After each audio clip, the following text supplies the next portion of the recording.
자, 이제 수업을 시작해 보겠습니다. 나는 어떤 사람이 되고자 하는가에서 두 번째, 내가 존경하는 도덕적 인물은 누구인가에 대해서 알아보겠습니다. 자, 위 사람들의 행동에서 나타나는 공통점은 뭘까요? 친구를 도와주고, 그렇죠? 무료급식 자원봉사를 일하고 있죠. 그 다음에 전재산에 기부하는 할머니, 그 다음에 길은 동물을 구해주고 있죠. 다 이 모든 사람들 전부 다 도덕적 일을 하고 있죠. 남을 위한 행동들. 그렇죠? 이 사람들 중에서 도덕적인 사람은 누구라고 생각하나요? 그리고 그 이유는 뭐나요? 가장 도덕적인 사람은 누구일까요?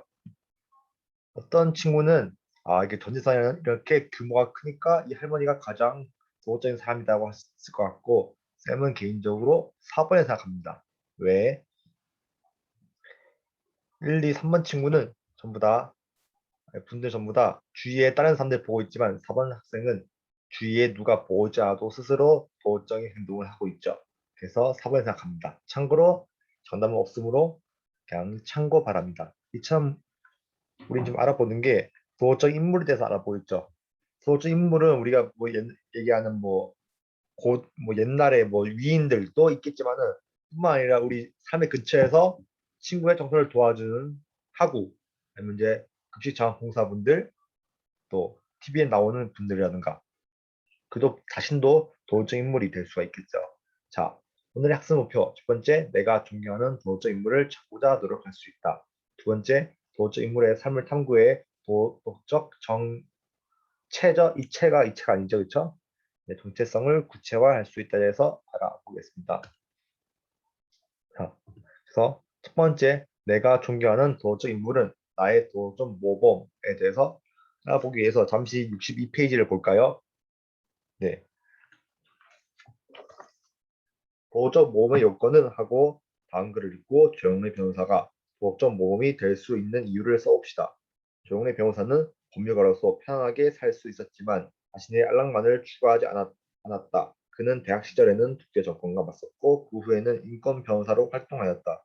그는 특히 국가가 국민의 권리를 부당하게 침해해서는 안 된다는 판결을 이끌어내는데 큰 공을 세웠다. 또한 전태일 평전을 써 힘겨운 노동자의 삶을 세상에 알렸다. 라고 합니다. 그럼 이러한 조영래 변호사가 도덕적 모범이 될 수 있었던 이유는 뭘까요? 네, 그쵸. 법률가로서 편하게 살 수 있었지만 자신의 이익만을 추구한 것이 아니라 사회 전체의 인권, 사회 전체의 이익, 정의를 추구한 것이죠. 이를 위해서 자신을 희생한 것. 그렇기 때문에 우리는 이 사람을 도덕적 모범이 되는 사람이라고 볼 수 있을 겁니다. 자, 다시 우리는 54페이지를 돌아가서 수업을 이어나가 볼게요.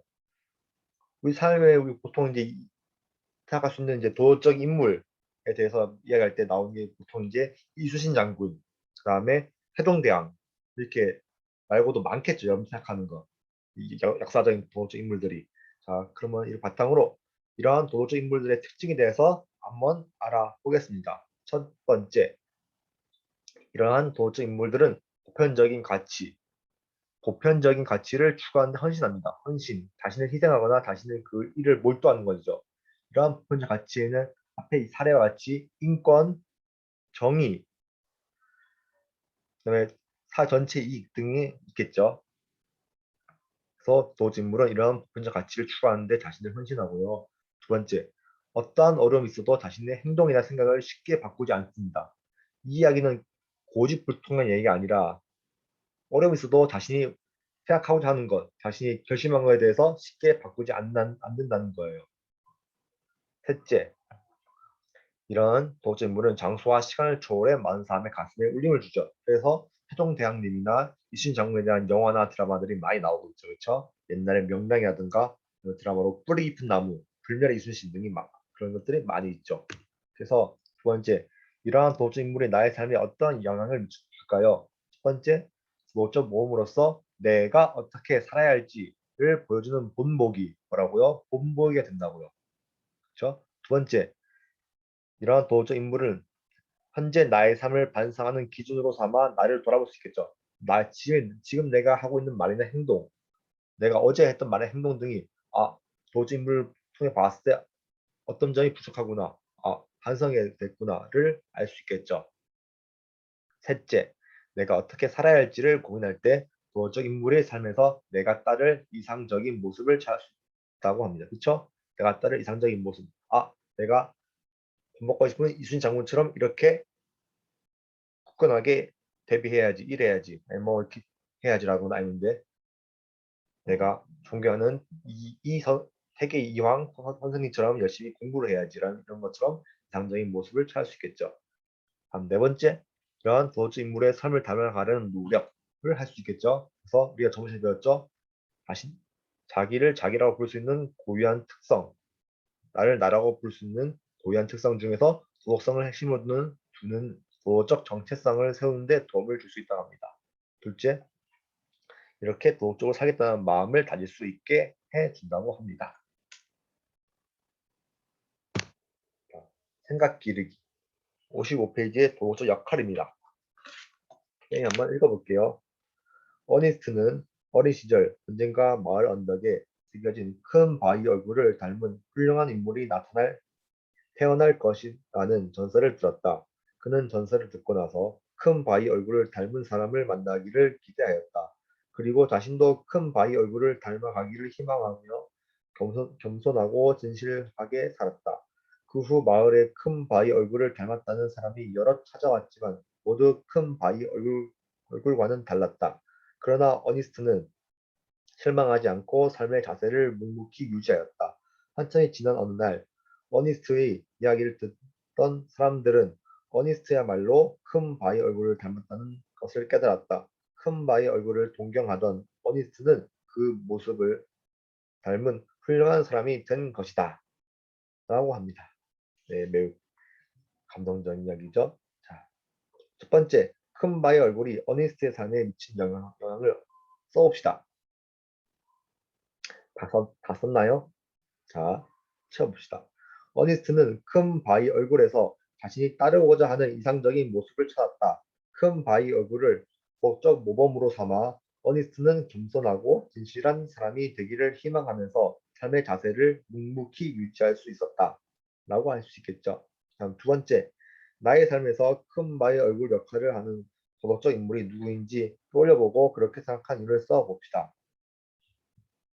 다 썼나요? 자, 예시로 한번 말해볼게요. 나의 도덕적 모범은 이순신 장군이다. 이순신 장군은 온갖 역경과 고난 속에서도 굳은 의지를 지니고 나라와 백성을 위해 한 몸을 바쳤기 때문이다. 나는 어려운 일이 있으면 이순신 장군의 굳은 의지를 떠올린다. 라고 할 수 있겠죠. 다 했나요? 넘어갈게요. 자, 다음으로 58페이지. 자연에서 찾는 도덕적 모범 1 봅시다. 친과 원수보다 더 미워지는 날이 많다. 티끝만한 잘못이 맷바석만하게 동산만하게 커 보이는 때가 많다. 그래서 세상이 어지러울수록 남에게 엄격해지고 내게는 너그러워지나 보다. 돌처럼 잘 사라지고 굳어지나 보다. 멀리 동해 바다를 내려다보다 생각한다. 널따란 바다처럼 너그러워질 수 없을까? 깊고 푸른 바다처럼 감싸고 끌어안고 받아들일 수는 없을까? 스스로 억센 파도를 다스리며 제 몸은 맵고 모진 매로 채찍질하면서 자 여기서 나의 삶을 반성할 수 있게 해주는 자연 속 대상이 어떤 게 있을까요? 네, 거센 바람 속에도 쉽게 움직이지 않는 나무 그리고 작은 일이 일비하지 않고 굳건한 모습을 보여주는 산 그리고 쉴 새 없이 부지런하게 움직이며 자신뿐만 아니라 공동체를 위해 헌신하는 꿀벌 등 많은 자연 속 대상들을 나의 삶을 돌아보는 몸으로 삼을 수 있겠죠. 즉 인간뿐만 아니라 자연 생물들 그리고 생물이 아니더라도 자연에 있는 존재들로 바탕으로 해서 우리는 도덕적 모범을 찾을 수 있습니다. 자, 다음 두 번째입니다. 존경하는 도덕적 인물의 일생과 나의 삶 1, 2, 3, 4번 지금 우리 교과서 56페이지라고 있는데 이 순서를 잘 기억해 둡시다. 1, 2, 3, 4로 넘어가는 거. 첫 번째, 제일 먼저 해야 될 게 도덕적 인물 찾기예요. 사회적으로 성공하지 않았더라도 자신의 일을 열심히 하며 선행을 베푸는 사람은 도덕적 인물이라고 할 수 있겠죠. 이러한 도덕적 인물을 스스로 찾아보는 활동을 해봐야 할 겁니다. 자세한 이야기는 교과서를 읽어보고요. 둘째, 이러한 도어적 인물의 일생을 조사하는 거예요. 도어적 인물, 예를 들어 이순신 장군의 다양한 면모를 파악해 존경할 만한 인물인지 아닌지를 판단할 수 있겠죠. 셋째, 현재 나의 삶과 비교하기죠. 도어적 인물의 고민과 나의 고민을 비교해 보는 거예요. 이순신 장군도 계속 이제 과거에 계속 떨어지고 계속 꾸준히 공부를 했죠. 그렇죠? 힘든 과정 속에서 집안도 어려워지고 이순신 장군 어릴 때 집안이 풍비박산을 나고 그걸 보면서 나의 고민과 비교해 볼 수 있겠죠. 나의 삶과 비교해 보고 넷째, 마지막으로 해야 될 거 순서 1, 2, 3, 4 나의 도덕적 정체성을 찾아보는 거예요. 이렇게 이순신 장군처럼 도덕적 인물의 삶을 바탕으로 나의 도덕적 정체성을 그려볼 수 있겠죠. 내가 이렇게 살아야겠지. 난 이러한 도덕적인 삶이 되어야지. 라고 할 수가 있겠죠. 이 순서를 잘 기억하고 교과서에 있는 내용도 한번 잘 읽어보길 바랍니다. 이렇게 왜 얘기하냐면 제가 이 교과서에 있는 내용 56, 57 내용을 핵심만 이렇게 집어넣은 이야기한 거지 교과서에는 좀 더 자세한 이야기도 있으니까 한 번씩 꼭 읽어보길 바랍니다.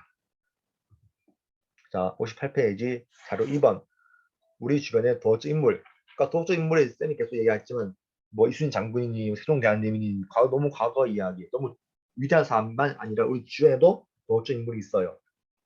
자, 해피스마일 치과버스 이야기입니다. 실제 이야기예요. 2016년에 나온 기사인데 해피스마일 치과버스는 평소 치과 진료를 제대로 받지 못하는 소외계층 어린이를 무료로 진료해주고자 운영되는 이동식 치과이다. 지금까지 약 1,300명의 소외계층 어린이가 이 버스에서 검진과 치료를 받았다. 이 버스를 운영하는 치과 의사는 학창시절 가난하게 자랐다고 하였다. 그는 선생님들께서 등록금을 대신 내주시지 않았더라면 고등학교를 졸업하지 못하였을 것이다. 라고 말하였다. 그래서 그는 나처럼 어려운 아이들을 돕고 싶다라는 생각을 항상 해왔다. 그는 학창시절 도와준 분들이 안 계셨다면 지금의 나도 없었을 것이다. 라며 진료받는 학생들이 나중에 성공해서 더 크게 베풀 줄 아는 사람으로 성장하면 좋겠다라고 하였다. 라는 감동적인 우리 주위에 있는 사례네요. 해피스마일 치과버스를 운영하는 치과의사의 자세에서 우리가 배울 만한 점이 어떤 게 있을까요? 다 생각해 봤나요? 아니면 써봤나요? 자, 쌤이 얘기해 볼게요. 다른 사람을 도우려고 노력한다는 점, 그리고 자신이 받은 사랑을 다시 베풀려고 노력한다는 점, 그리고 자신에게 도움을 받은 사람들이 나중에 다른 사람들에게도 베풀어 더 좋은 사회가 이루어지기를 바란다는 점 등을 미루어 볼 때 치과의사는 도적 인물이라고 할 수 있겠죠. 우리는 그의 자세에서 자신뿐만 아니라 다른 사람도 잘 되기를 바라는 점과 사회를 아름다운 곳으로 만들어 나가려는 점을 배울 수 있겠죠. 즉, 다시 받은 사랑을 바탕으로 남에게 사랑을 베푸는 게 이게 매우 존경받는 점이죠. 쌤이 계속 강조했다시피 이러한 도적 인물은 우리 삶에 멀리 있는 것이 아니다. 옆에 친구가 있을 수 있고 이렇게 해피스마일 버스 치과 운영하는 치과 의사도 될 수 있겠죠. 이 자료 2번에 별표 하나 칩시다. 매우 중요한 내용이죠. 매우 가치 있는 내용이고요. 꼭 알아두길 바랍니다. 자, 이상으로 마치기 전에 57페이지 생각 모으기 활동을 하면서 마무리를 해봅시다. 내가 어떻게 살아야 할지를 고민할 때 도적 인물의 삶에서 내가 따를 땡땡을 찾을 수 있다. 뭐냐요? 이상적인 모습이죠. 내가 어떻게 살아야 할지를 고민할 때 도적 인물의 삶에서 내가 따를 이상적인 모습을 찾을 수 있다. 그렇죠? 두 번째, 도적 인물은 나의 땡땡을 세우는데 도움을 준다. 뭐나요? 네, 도적 인물은 나의 도적 정체성을 세우는데 도움을 준다고 합니다. 자, 이것으로 내가 이번 시간에 배운 내가 존경하는 도적 인물은 누구인가? 그래서 첫 번째, 내가 존경하는 도적 인물은 누구인가에 대해서 이러한 인물은 첫 번째, 보편적 가치를 가지고 추구하고요. 두 번째, 생각이나 행동을 쉽게 바꾸지 않죠. 어려움이나 고난이 있어도 셋째, 장소와 시간을 초월해 많은 사람들의 가슴에 울림을 줄 수 있을 겁니다. 그럼 이러한 사람들이 어떤 양치냐? 내가 어떻게 살아야 할지를 보여주는 분목이 현재 나의 삶을 반사하는 기준. 또 셋째, 내가 나를 이사하는 모습을 보여주고요. 넷째, 이렇게 도직물을 담아가는 노력을 하는데 도움을 줄 수 있겠죠. 그래서 이렇게 존경하는 도적 인물의 일생과 나의 삶을 찾아가는 방법에 대해서 먼저 도적 인물을 찾아보고 두 번째, 그런 도적 인물의 일생을 조사하고 셋째, 나의 삶과 비교해보고 넷째, 나의 도덕적 정체성을 찾아보는 것입니다. 이렇게 알아보았고요.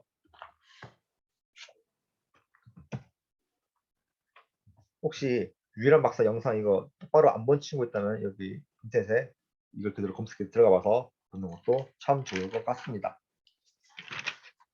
자, 이렇게 하고 다음 시간에는 나의 신념은 무엇인가? 신념, 그러니까 도적 인물의 신념에 대해서 다음 시간은 신념 역할이 뭔지 그리고 중요성이 뭔지에 대해서 알아보는 활동을 해보도록 하겠습니다. 이상입니다. 수고하셨습니다.